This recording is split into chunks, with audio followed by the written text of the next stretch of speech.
Help support the show by joining the Patreon or becoming a YouTube member. Also, hit that like button and subscribe if you want more Browns-focused content.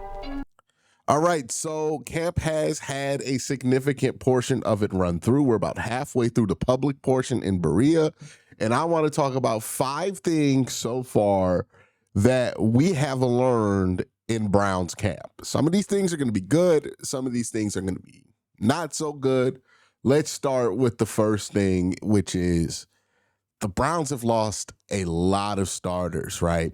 Even if you don't include somebody like JOK, who was well known to probably be out for the year, right? So like JOK, I can see how somebody says to themselves, don't really count that as a loss because we weren't counting on JOK playing this year at any point after the weirdness of his situation to end the season. But after the loss of JOK, you also lost Jordan Hicks to retirement. And then Martin Emerson out for the year. That's 3 starters on defense that you're without, 2 at the linebacker position, 1 at the corner position. Now, the unique thing about this is the Browns, at least on defense, are well enough equipped to be able to handle those losses without it being immediately disastrous. What it is going to do is eat up at our depth on the defensive side, especially at linebacker and especially at corner. I'm going to talk about that later on. But in the immediate, right, Jordan Hicks retires. JOK's not here. Well, you got Mahmoud Diabate. You got, Jerome Baker. And then you also have Carson Schlesinger that you could plug into those roles. So you're not really sweating it as much. Martin Emerson goes down. You have Greg Newsome. So it's nice that for these situations, and for lack of a better term, you have spare tires, but now you're on your spares. You feel me? Like you ain't got much left after that. So you're running pretty tight. And, we're only in July, so it has to make you nervous. Now, those aren't the only guys who we have had a spotty record on when we're going to see them. Jerome Ford, I do think, came back to practice yesterday. But Kenny Pickett, he is hurt right now. Mike Hall hasn't returned yet, which I think is something you should pay attention to because a weekend we still haven't had an update. This is somebody that, a lot of people thought would return during camp, like not that long ago. And then obviously non-injury related, Quincy Junkins got an off-the-field incident, which has led to him not even being in camp, not even signing his rookie deal. It's safe to say this was not the kind of start we hoped to get off to this season, right, for the Cleveland Browns. You did not want to lose JOK for the season. You did not want to have Jordan Hicks retire on you. You did not want to have Martin Emerson pop his Achilles.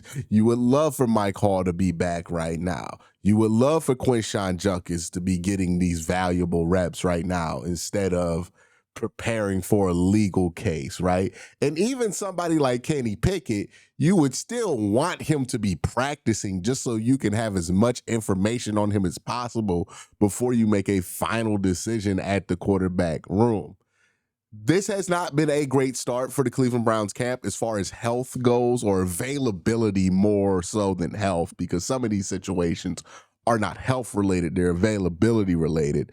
But I do think for a camp that has been as heavily attacked by injury and availability as the Cleveland Browns camp has been, I will say that what they've been able to put on the field has been encouraging when you consider that, right? This does not look like, when you see it at practice, like a terrible team. Maybe they won't be a great team, but they don't look like a terrible team, and they've had a lot that could, kind of make this thing peel apart at the seams at this point. So good news, or at least not good news, but a silver lining in all of that. But yeah, the Browns have taken a considerable amount of hits already.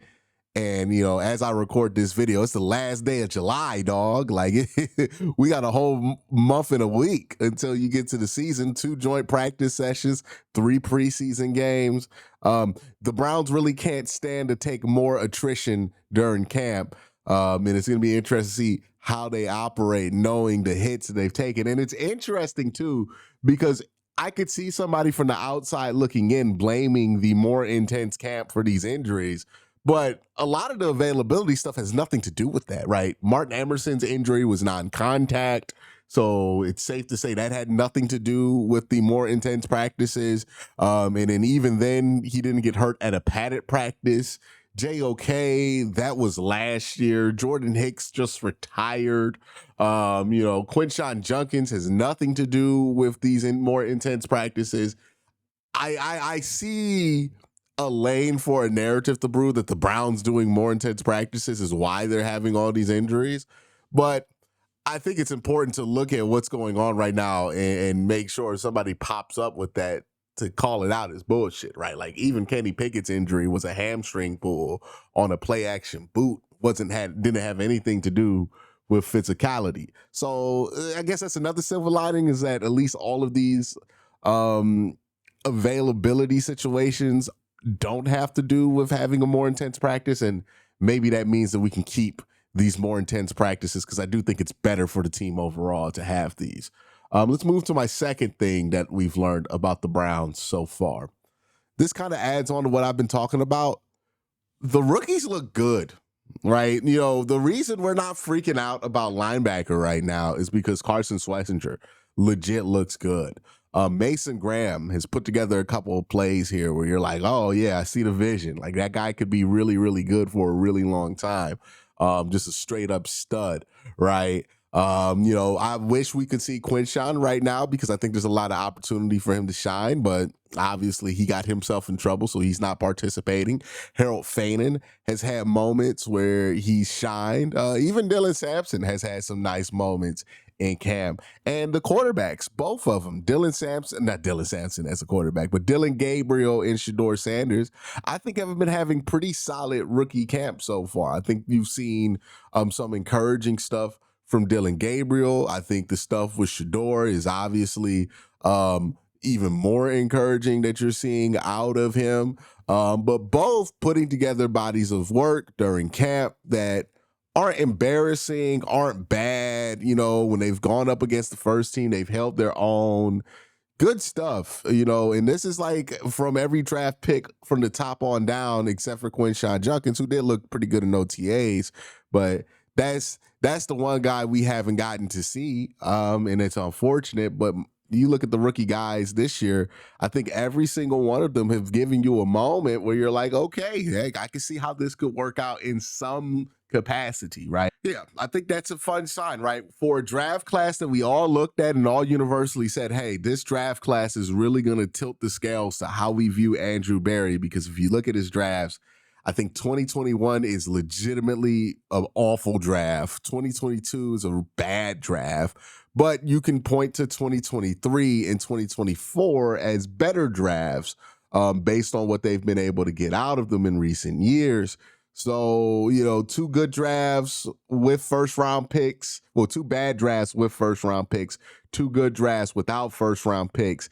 This draft right here was going to really determine a lot. And so far, and it's early, but so far the early returns seem to be very encouraging for this football team going forward. Another thing that seems to be very encouraging is that the star players that you're relying on, they look like star players, right? I'm talking about Myles Garrett, Denzel Ward, Jerry Jeudy, right? David Njoku. You've seen these guys demonstrate their star ability. They still look like they have plenty of peak years left, and they all look like they're still at the top of their game, which is nice to have, right? And ultimately, I think that's what's going to separate this Browns team from a lot of other Browns teams in the past, right? Or at least what gives them the opportunity, right? Why I don't really think that this is going to be a 3 or 4 win team, because I've seen what those 3 or 4 win teams had on the roster. And, they had Brian Booty Calhoun starting that corner. They had Just mediocre players across the board and no stars. This Browns team is a little bit different because, yeah, the roster's not great, but the roster still has legitimate star players on it. And I think that does make a difference when you're talking about how this team's going to perform, what their floor and what their ceiling could potentially be. I've heard people act like 6 to 8 games is unrealistic for this team. I think that's well within the range of what this team could do with 6 to 8 games. And I think it is a good idea for this team to win as many games as possible, because if you want to develop players, I know we're all trying to pray that there's like a guy at the top of the draft at quarterback that you could just tank for, and he fixes all your problems. But outside of that possibility, that rare possibility being there, you're going to want to develop these guys on your roster, and you got to play meaningful football to develop these guys. So, it's nice to see that the star players that you're counting on are looking good. But let's jump to the last two things here. Number 4 thing I'm learning about the Browns camp. So I'm a bit concerned about this secondary. Denzel Ward looks amazing, and I think Greg Newsome has had some good moments in camp. But I am really concerned, especially after the injury of Martin Emerson, because Martin Emerson looked like the second best corner in camp until he hurt his Achilles. Greg Newsome has always been pretty inconsistent, right, at the corner position. He's been somebody who's capable of being a number 2 corner, but not preferable at that number 2 corner position. And then the slot corner is really where I'm concerned. Are we going to have to sacrifice Grant Delpit there? Because I don't think Cam Mitchell's going to be able to do it at this point. With what we've seen from him in camp, what we've seen from him at the end of the season, I don't have confidence that he's going to get to the place where you need him to be. So where are you really going to get that slot corner ability? Are we going to make DeMonte Casey do it? Are we going to make somebody else step up and do it? Tony Brown? There's got to be a better solution here than just axing Miles Harden or Cam Mitchell, because I'm not very confident in either of those guys right now. And then that goes into the deeper problem, right? If you get an injury to Denzel Ward while Martin Emerson was healthy, that's something you could survive as a secondary. Now, if Denzel Ward goes down for a game, that's a problem, right? Like, all of a sudden, Greg Newsome's your best corner, and that's a problem, right? Like, imagine if that week lines up with when you play the Bengals. So the secondary, I think, could use another body, another veteran. I would like to see them add another veteran, whether it be somebody laying around in free agency that they can add on the cheap, or somebody that they can get from somebody else that might be cut that they feel like can produce for them, because I think that room desperately needs one more body at the very least, if not 2. Another area where I'm a little concerned about is this run game. When I was talking about the rookies, there was one name excluded from that. It's Quincy Junkins. He's a huge part of what this Browns run game is supposed to do. And the one thing that's been absent with all the clips from camp has been running highlights. You haven't seen a lot of big runs being broken off. Now, part of the reason that is because we've been running out Pierre Strong. And, Dylan Sampson's been trying his best, but he's a rookie. You've been hearing some nice things about Marshall, the undrafted free agent. But really, you look at that room, and without Junkins in there, it just doesn't make sense that you're going to get 500 carries out that room. And for an offense that really bet it all on pivoting to that run game, you got to have something in there. I know the Browns just signed somebody from the UFL, but I'm talking about real NFL veterans. Like, you got to have somebody in there. Right now, it just feels like you're signing a body to get you through joint practice. I don't feel great about this running back room. I don't feel great that Quinshawn's in this situation. I would love if we add a veteran to this room, because I'm concerned about this team's ability to get the 500 rushing attempts, and that's likely the goal for this team. And keep in mind, I had open concern about their ability to do this before anything happened with Quincy Junkins. And that was the guy I was slotting to get 200 snaps.